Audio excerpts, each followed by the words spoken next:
Hello friends, जैसे कि पिछले वीडियो में मैंने आप लोगों को पुर्तगालियों का व्यापारिक घटनाक्रम और उससे संबंधित प्रश्न पत्र करवा चुकी हूं। आई होप आप लोगों ने इसे देखा होगा। मैं पहले भी बोल चुकी हूं कि ये मैं जो छोटे छोटे वीडियो अपलोड कर रही हूं, ये आपके एग्ज़ाम से पहले क्विक रिवीजन के रूप में कारगर मददगार साबित होंगे। आप इसे देख के बेनिफिट उठा सकते हैं, क्योंकि एग्ज़ाम जब नज़दीक आ जाते हैं तो इतना समय नहीं रहता है कि आप लोग मोटे मोटे बुक को पढ़ें। इसलिए आप इस वीडियो को देख के अपना रिवीजन को और स्ट्रॉन्ग कर सकते हैं। चलिए हम लोग देखते हैं डच का व्यापारिक घटनाक्रम। इससे पहले मैं बता दूं कि दूसरी यूरोपीय शक्ति जो भारत में आते हैं वो डच रहते हैं, और डच जो अन्य यूरोपीय शक्ति की तुलना में थोड़े समय तक ही भारत में रहते हैं।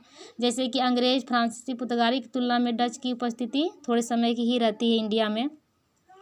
चलिए डच का व्यापारिक घटनाक्रम देखते हैं हम लोग। देखिए 1581 ईस्वी में डचों ने स्पेन से स्वतंत्रता की प्राप्ति की। कब की? वो 1581 में। तो इससे पहले स्पेन के अधीन रहते हैं डच। फिर वो 1602 में यूनाइटेड ईस्ट इंडिया कंपनी की स्थापना करते हैं। वो कब करते हैं? वो 1602 में। 1602 में ईस्ट इंडिया कंपनी की स्थापना करते हैं, और फिर 1602 में ही पुर्तगालियों को बेंटम में पराजित करते हैं, और फिर मलक्का द्वीप में अधिकार कर लेते हैं। कहाँ कर लेते हैं? मलक्का द्वीप पे अधिकार वो कर लेते हैं। फिर तीन साल के बाद 1605 में पुर्तगालियों को अम्बियोना के द्वीप में पराजित करते हैं। कहाँ करते हैं? अम्बियोना के द्वीप में। फिर आप उसमें देखिए 4 साल ऐड कर दीजिए। फिर 1609 ईस्वी में हॉलैंड एक्सचेंज बैंक की स्थापना वो करते हैं। कब करते हैं? तो 1609 में। फिर देखिए उसमें आप 5 ईयर ऐड कर दीजिए, तो 1614 ईस्वी में क्रेडिट बैंक ऑफ एम्स्टर्डम की वो स्थापना करते हैं। फिर 1619 में फिर 5 ईयर देखिए ऐड कर दिए। कितना इजी याद करना इसको। फिर 1609 ईस्वी में जकार्ता पर अधिकार और प्रसिद्ध राजधानी बटाविया की स्थापना करते हैं। वो कब करते हैं? 1619 में। फिर 1632 के घटनाक्रम देखेंगे। 1632 ईस्वी में बंगाल की हुगली से पुर्तगालियों को वो बाहर करते हैं।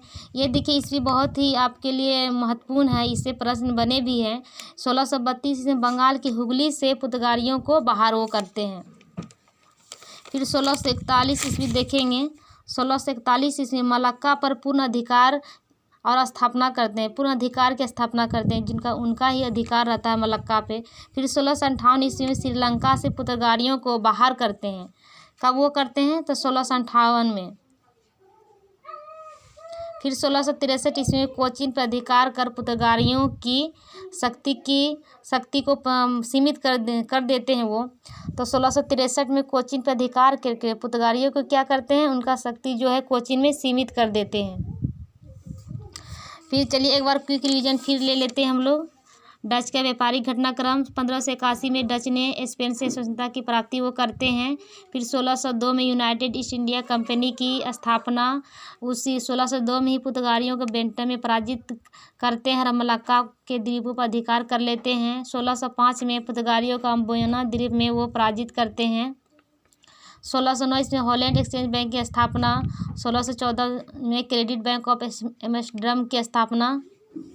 1619 में जकार्ता पर अधिकार और प्रसिद्ध राजधानी बटाविया की स्थापना वो करते हैं। फिर 1632 में VVI है। 1632 में बंगाल के हुगली से पुर्तगालियों को वो क्या करते हैं? बाहर कर देते हैं। 1641 में मलक्का और पूर्ण अधिकार की स्थापना करते हैं। फिर 1658 में श्रीलंका से पुर्तगालियों को बाहर वो कर देते हैं। फिर 1663 इसमें कोचीन पर अधिकार कर पुर्तगालियों को वो शक्ति सीमित कर देते हैं। चलिए भारत में डच की मुख्य कारखाना देखेंगे, क्योंकि इससे भी संबंधित प्रश्न आते हैं आपके PT के एग्ज़ाम में। आप अगर कोई भी PCS के एग्ज़ाम की तैयारी करते हैं तो देखिए मसूलीपट्टनम 1605 में अपना फैक्ट्री स्थापित करते हैं। पुलिकट में 1610, सूरत 1616, विमलीपट्टनम 1641, कारिकास 1645, चिनसुनार 1653, कासिम बाजार बाड़ा नागौर पटना, बलासोरा नगरपट्टनम 1658। देखिए अगर आप BPSC की तैयारी करते हैं कोई बिहार के एग्ज़ाम का, तो ये आपका आता है कि डच ने फैक्ट्री कहाँ बिहार में कहाँ स्थापित करते हैं, तो वो है पटना। कब करते हैं? तो 1658 में। अभी वो कोचीन में 1653 में भी वो करते हैं अपना कारखाना। तो इसमें आपको इसमें से ऐसा पूछ देगा कि क्या डच पुलिकट में अपना कारखाना स्थापित करते हैं। अगर आपको पता है तो आप इसको सही टिक मार के आइएगा। Okay friends.